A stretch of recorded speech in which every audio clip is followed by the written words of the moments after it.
Today, I took my Halloween decorations down at work. Tomorrow, I'll be taking them down at my other office. Granted, it was just basically more of the cardboard cutout things like those. It's actually ones like that, and that house, that owl, and that witch. I got those on Amazon quite some time ago. They're like $1.50 each. Don't mean like for each one of, I mean for a pack of 4. So I got 3 packs for like, I don't know, $6-7. But it's kind of weird. Later on, they got like $6 for them. And I was like, because it got closer to Halloween, and probably, oh shoot, that's what I forgot to do.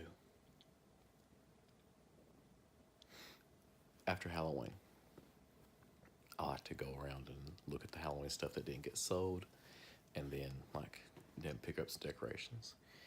Except this year there didn't seem to be a lot of big stuff. It's kind of weird. Last year I got like this old style looking TV that had this face that came out and everything. It's awesome. Well, I still have it. But it's just like, this year I looked around and I didn't really see anything I liked. The only thing I saw was at Kroger. It was these like black roses, and it played some classical. I think it was Not on Bald Mountain or something like that. And at one point, the roses just wilted, and then like after a second, they would come back up, and then like it's like one of those motion sensor things. You walk by, it starts playing it, and they wilt. And I was like, that's pretty cool. But they wanted a lot of money for it, so I was like, yeah, I'll wait till after Halloween and see if they have it like 80% off or something. But it's probably already sold. I forgot to go today to look, see if they had them. But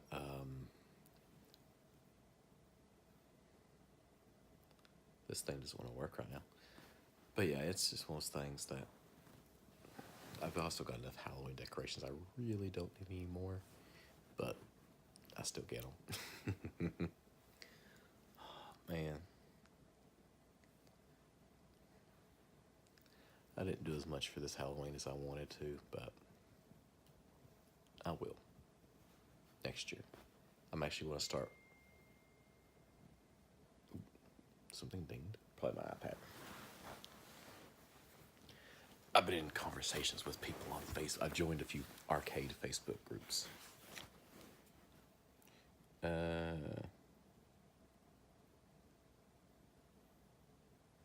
Oh, okay, cool. My friend's got a new phone number, and he was like, "Oh, this is my new number."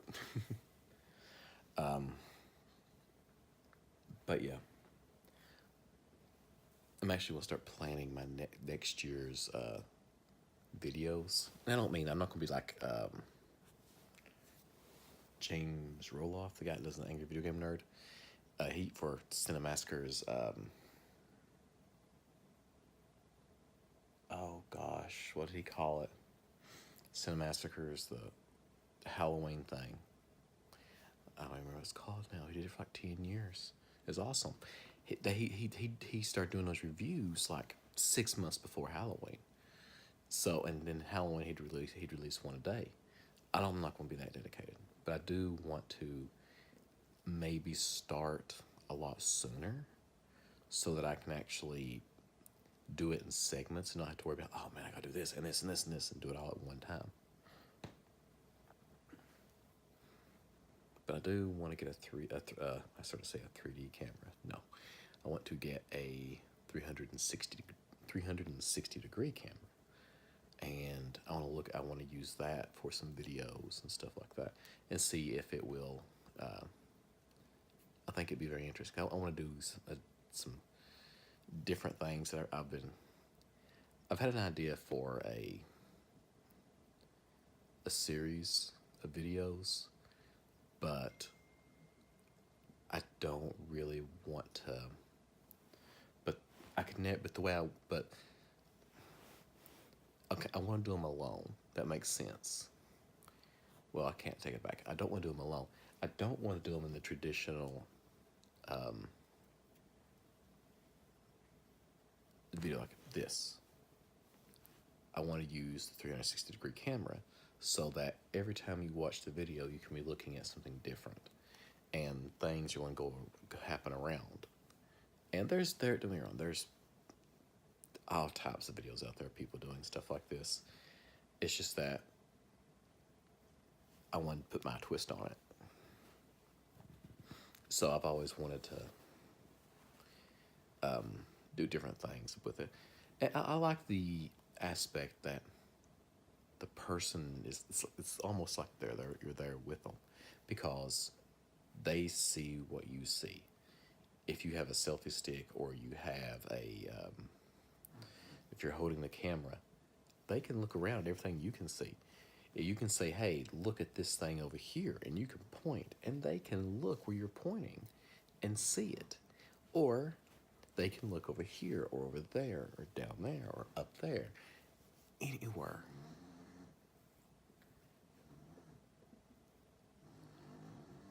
That's my dog snoring.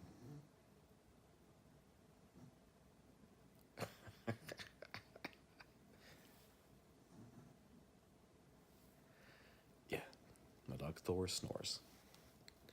But, yeah, I want to do some videos like that.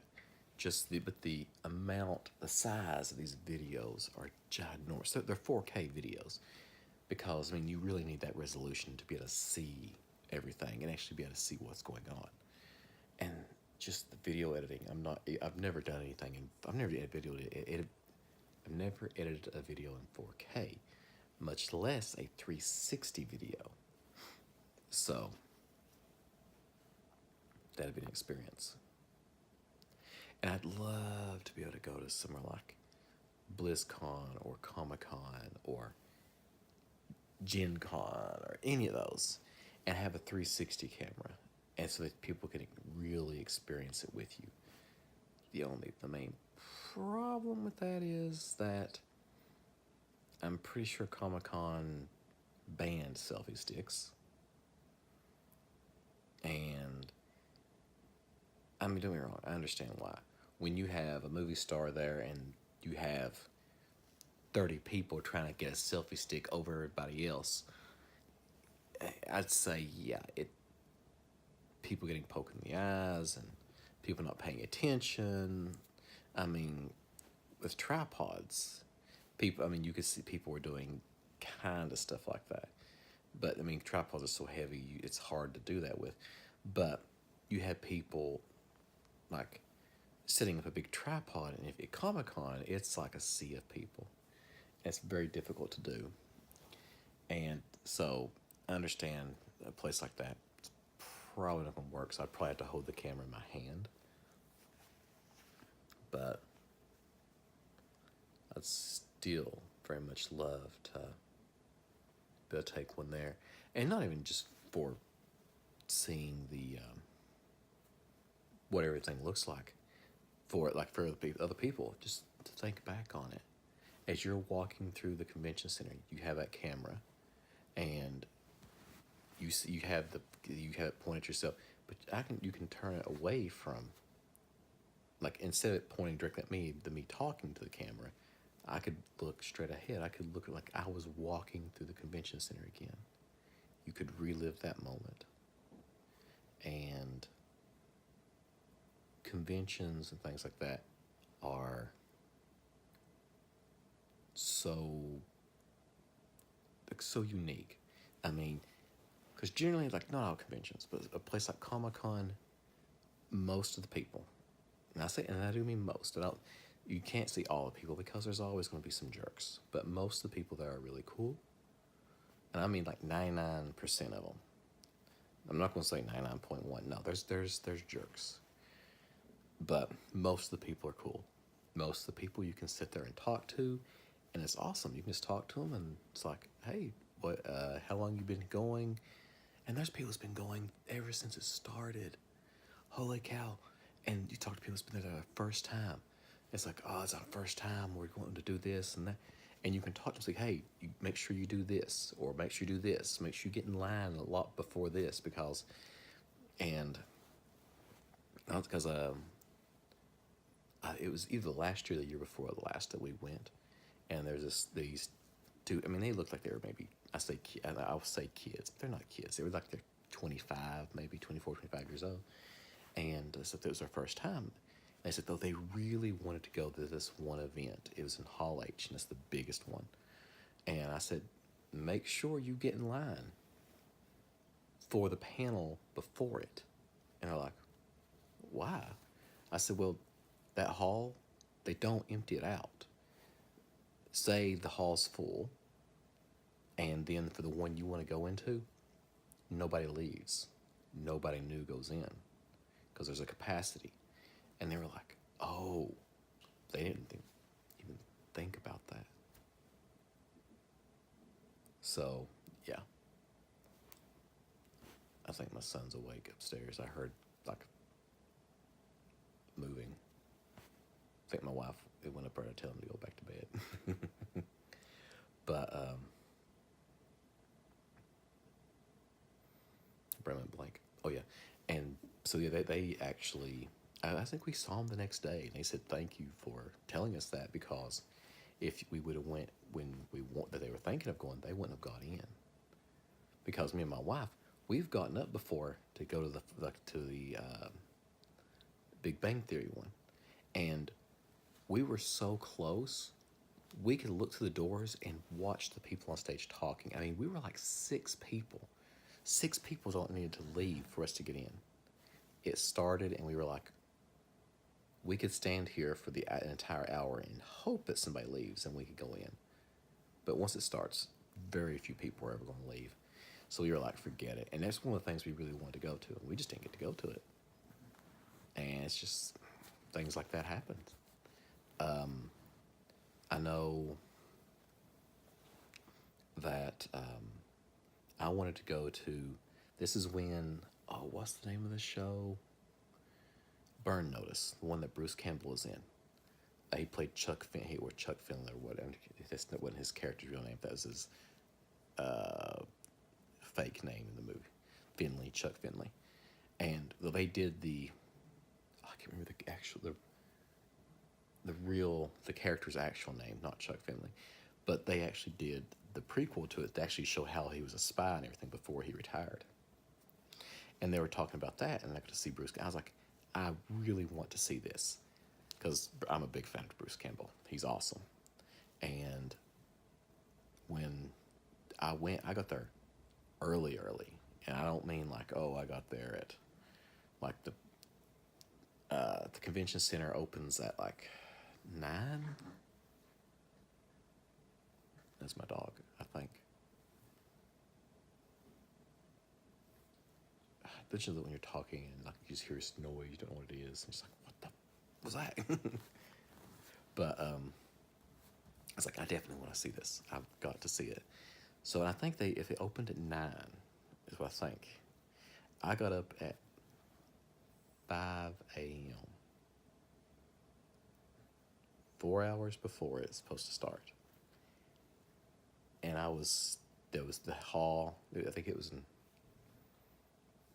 the one upstairs, the really big one. I can't remember which one that is. It's not the Indigo Ballroom. I think that's the next door. I don't even remember. But we were up.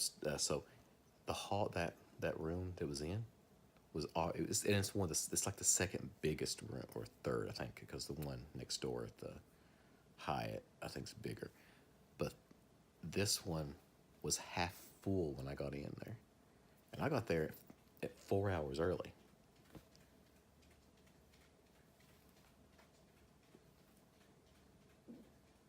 I think that's my dog. Hair the pewter patted little paws on the ground. Yep, that's my dog shaking his head. He got big floppy ears. It sounds like Dumbo. But yeah, and it's one of those things that if I'd have got there maybe an hour or 2 hours later, I wouldn't have got into that. So yeah.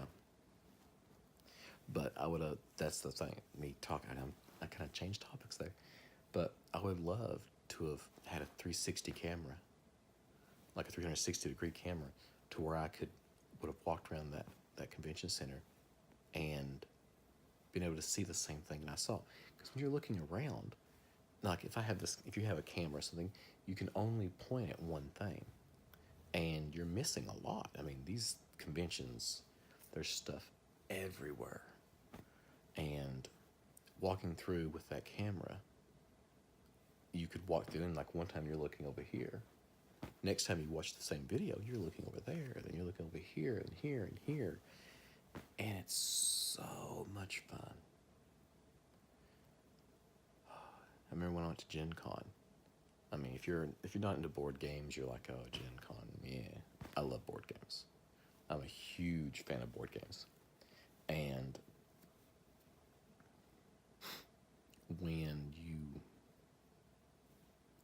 go to a convention like that, it's sensory overload, because you're constantly like, okay, I want to check this out and this, and you got all the vendors and all this other stuff, and all the people, all the costumes, it's awesome. But the 360-degree camera, that's the thing, is I gotta look at those and see which one I think is gonna be good for the price and everything. But I think there's one I want. I think it's called the Xiaoming or something like that. It's from China.